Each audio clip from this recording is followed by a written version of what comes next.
नमस्कार। Income tax के second video में जो मैंने हाउस प्रॉपर्टी के लिए बनाया था उसमें आप सबका बहुत स्वागत है। होप करता हूं, आशा करता हूं कि आपने फर्स्ट वीडियो को लाइक किया होगा, आपके लिए बहुत हेल्पफुल रहा होगा। आइए सेकंड वीडियो हम शुरू करते हैं, जिसमें हम कोशिश करेंगे कि हम इस वीडियो में इनकम फ्रॉम हाउस प्रॉपर्टी की पूरी थ्योरी को समाप्त कर सके, फिनिश कर सके और फिर प्रैक्टिकल की तरफ हम मूव करेंगे। आइए स्टार्ट करते हैं। देखा, जैसा कि आपने सेकंड वीडियो में देखा था, मैंने स्टार्ट किया था कि एनुअल वैल्यू कंप्यूट करने के लिए हम हाउस प्रॉपर्टी को दो पार्ट में बांटते हैं। एक किराए पे उठाई गई मकान संपत्ति, लेट आउट हाउस प्रॉपर्टी, दूसरी सेल्फ ऑक्युपाइड प्रॉपर्टी, स्वयं के निवास में प्रयुक्त संपत्ति। और उसमें हमने ये भी निकाल लिया था कि कैसे एनुअल वैल्यू निकालते हैं। एक बार थोड़ा सा रिवाइज करते हैं। डिटेल प्रोविजंस के लिए मैं आपसे रिक्वेस्ट करूंगा कि आप मेरा फर्स्ट वीडियो देखिए। मैंने उस पर डिटेल में बताया कि कैसे किराए पर उठाई गई संपत्ति में हम एनुअल वैल्यू कंप्यूट करते हैं। जस्ट रिवीजन के लिए मैं स्टार्ट कर रहा हूं। सबसे पहले हम निकालते हैं एक्सपेक्टेड रेंट, अपेक्षित किराया। उसके बाद सेकंड स्टेप में होता है रेंट रिसीव्ड और रिसीवेबल। रेंट रिसीव और रिसीवेबल यानी प्राप्त या प्राप्य किराए में काफी एडजस्टमेंट हमें करने पड़ते हैं। वो सब एडजस्टमेंट करने के बाद जो राशि आती है उसको हम अपेक्षित किराए से तुलना करते हैं। अपेक्षित किराए से तुलना करते हैं और तुलना करने के बाद क्या लिखा है यहाँ पे, हायर ऑफ स्टेप 1 और स्टेप 2, जो दोनों में से हायर है, हायर स्टेप 1 स्टेप 2 दोनों में से हायर है, उसको हम क्या कर लेते हैं, नीचे उतार कर उसमें एडजस्टमेंट करते हैं खाली रहने की अवधि का, एडजस्टमेंट फॉर वैकेंसी पीरियड। मैंने लास्ट वीडियो में यही बताया था कि अगर वैकेंसी पीरियड के दौरान किराए में चेंज आए, कि वैकेंसी के पहले और वैकेंसी के बाद में किराए में डिफरेंस आए, तो कैसे वैकेंसी पीरियड के दौरान का हम किराया याद करते हैं। ये बहुत इंपॉर्टेंट एडजस्टमेंट है, एग्जाम में कई बार पूछा जाता है। आइए चलते हैं। एडजस्टमेंट करने के बाद, एडजस्टमेंट वैकेंसी पीरियड करने के बाद क्या राशि आएगी, जो भी राशि आएगी उसको हम बोलेंगे ग्रॉस एनुअल वैल्यू, सकल वार्षिक मूल्य। उसमें से घटाएंगे हम लोग municipal taxes paid by SSC. SSC मतलब बोले तो ऑनर और लैंडलॉर्ड, लैंडलॉर्ड बोल लीजिए, एसएससी बोल लीजिए, ऑनर बोल लीजिए, ड्यूरिंग द प्रीवियस ईयर, यानी गत वर्ष के दौरान मकान का जो स्वामी है या एसएससी है उसने म्युनिसिपल टैक्स का जो पेमेंट किया है उसको मैं डिडक्ट करूंगा। और उस डिडक्शन के अंदर से, और उस डिडक्शन में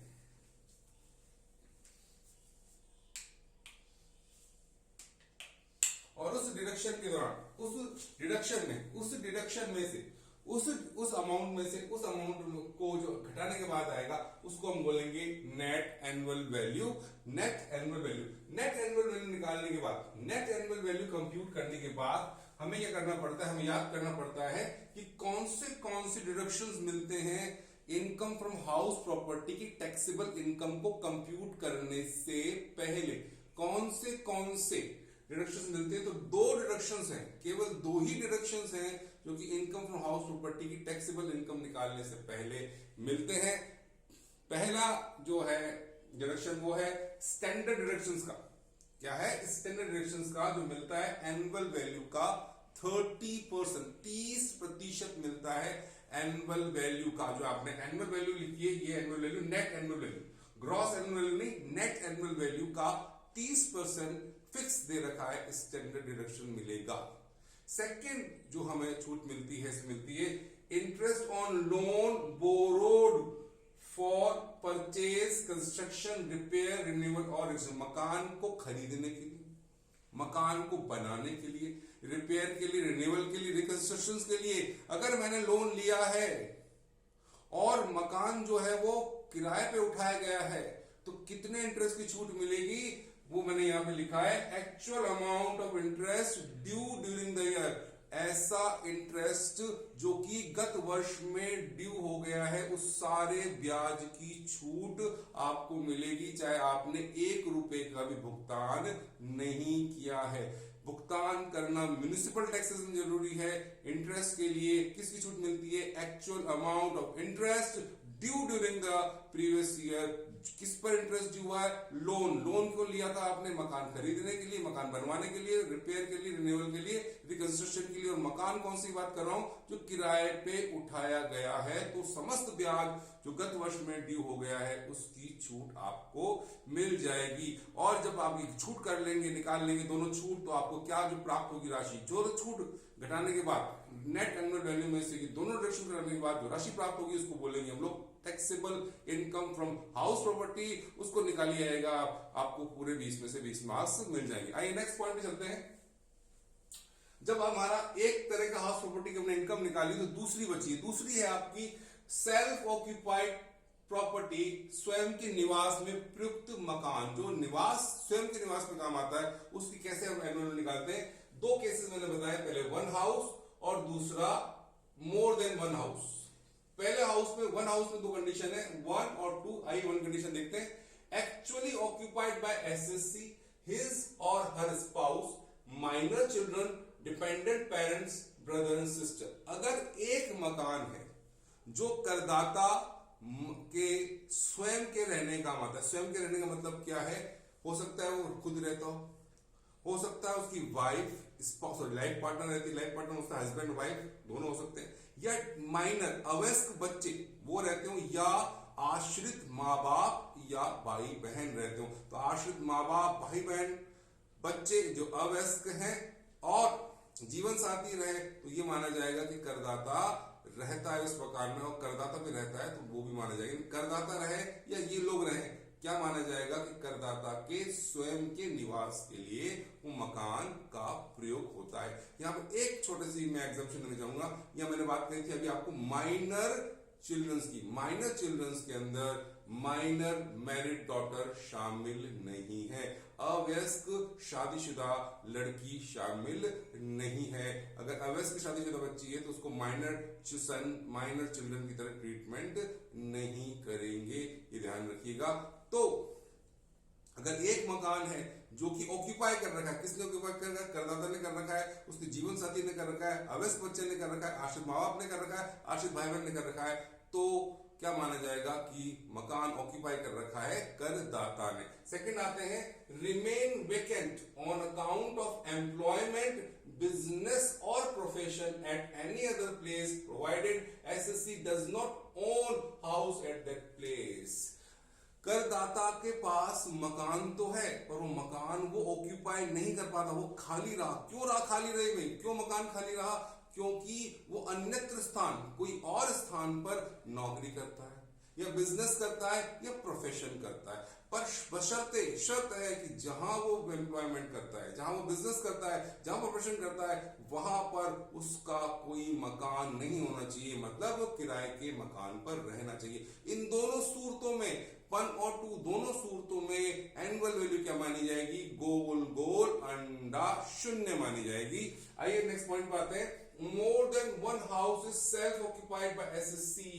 One house as per choice of SSC will be deemed to be self-occupied. Other house will be deemed to be let out. अगर SSC के पास एक से ज्यादा मकान का स्वामित्व है, SSC आप जैसा SSC, पैसे वाला SSC जिसके पास एक से ज्यादा मकान है, 3 मकान है, 4 मकान है, तो क्या चारों मकान की एनुअल वैल्यू नील मानी जाएगी? नहीं साहब, चारों मकान की एनुअल वैल्यू नील नहीं मानी जाएगी। एसएससी की चॉइस पर, वो चॉइस वो हर गत वर्ष में, हर प्रीवियस ईयर में चेंज कर सकता है। एसएससी की चॉइस पर एक मकान को स्वयं के निवास में प्रयुक्त निवास माना जाएगा, सेल्फ ऑक्युपाइड माना जाएगा। एसएससी की चॉइस पर एक मकान, उसमें से एक मकान को सेल्फ ऑक्युपाइड माना जाएगा, बाकी मकानों को deem to be let out माना जाएगा और उसकी एनुअल वैल्यू ऐसी कंप्यूट की जाएगी जैसे कि हमने अभी करी थी किराए पे उठाई गई संपत्ति की।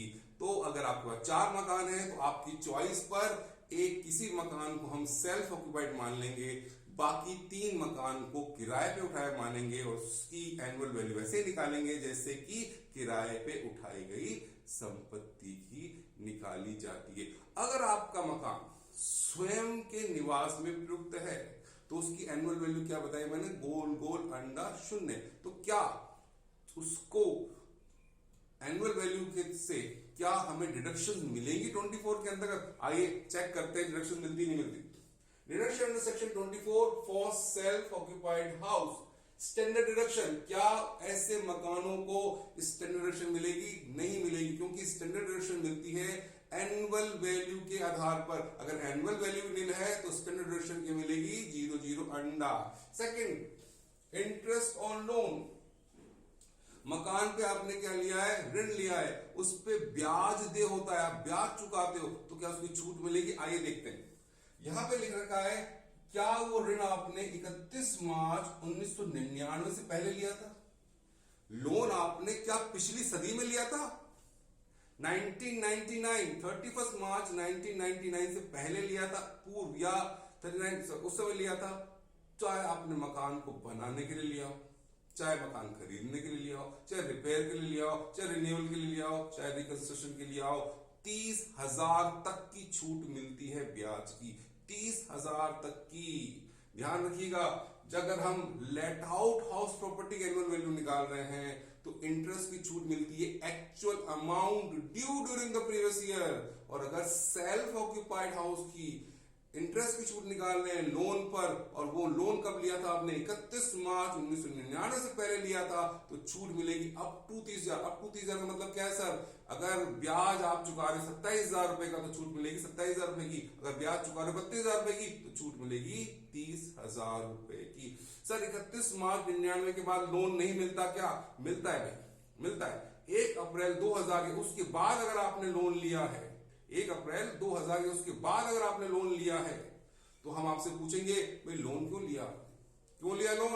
मकान बनवाने के लिए लिया, खरीदने के लिए लिया? हाँ साहब, मकान बनवाने के लिए, खरीदने के लिए लिया। तो क्या जिस गत वर्ष में आपने लोन लिया था, जिस गत वर्ष में आपने लोन लिया था, उसकी समाप्ति 31 मार्च, उसकी समाप्ति के 5 वर्षों के अंदर, 5 वर्ष की सरकार, 5 वर्ष समाप्ति के 5 वर्ष, जिस वित्तीय वर्ष में, जिस प्रीवियस ईयर में आपने लोन लिया था, उसके एंड होने के 5 वर्षों के अंदर अंदर आपने क्या मकान खरीद लिया या मकान का निर्माण पूरा करा लिया? हाँ साहब, करा लिया हमने, तो आपको छूट मिलेगी 2 लाख रुपए की। अरे 2 लाख रुपए तक की छूट मिलेगी, 2 लाख रुपए तक की। ब्याज चुका रहे आप 1,25,000 रुपए, तो छूट मिलेगी 1,25,000 रुपए की।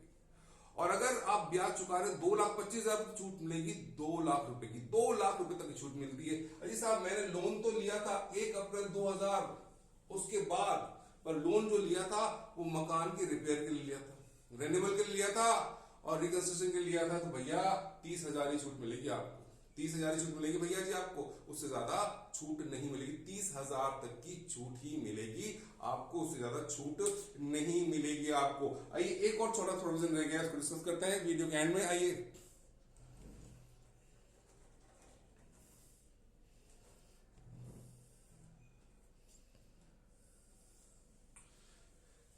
if any interest from the date of receiving loan to the first day of financial year in which house is completed, आपने जिस दिन लोन लिया था, जिस दिन लोन लिया था, उस दिन से लेके उस वित्तीय वर्ष, उस फाइनेंशियल ईयर के शुरू होने तक, जिस वर्ष में मकान का निर्माण पूरा हुआ है, मकान खरीदा, आपने लोन लिया था 1 अक्टूबर 2015 को,